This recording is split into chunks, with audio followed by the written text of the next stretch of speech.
failure in a row, did you think, I need to pack this in?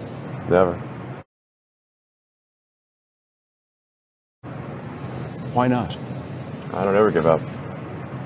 I mean, I'd have to be dead or completely incapacitated. One does have to be focused on the short term and money coming in when creating a company, because otherwise the company will die.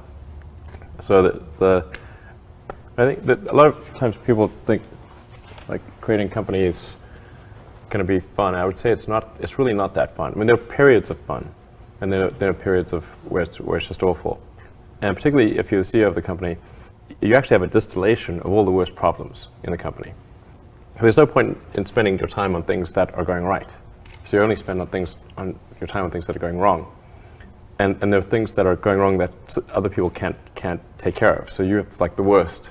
You have a filter for the crappiest problem in the company, the most pernicious and painful problem.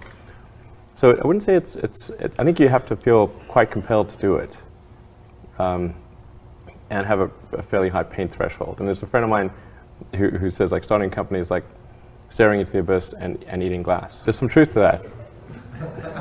The staring into the abyss part is that you're going to be constantly facing the extermination of the company. Because most startups fail. It's like 90%, arguably 99% of startups fail. So that's the staring into the abyss part. You're constantly saying, okay, if I don't get this right, the company will die. And then the eating glass part is you've got to do the problems. You've got to work on the problems that the company needs you to work on, not the problems you want to work on. And so that's you end up working on problems that you'd really wish you weren't working on. And so that's the eating glass part. And that goes on for a long time. I mean, maybe there are occasionally companies that get created where there's not an extended period of extreme pain, but I'm not aware of very many of such instances. I would definitely advise people who are starting a company to expect a long period of quite high difficulty. Yeah. I'd say starting a business is not for everyone. Generally, starting a business, I'd say number one is have a high pain threshold. That's it.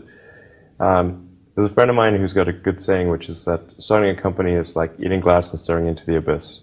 That's generally what happens, because when you first start a company, there's lots of optimism and things are great, and then so happiness at first is high. Then you encounter all sorts of issues, and happiness will steadily decline, and then you'll go through a whole world of hurt.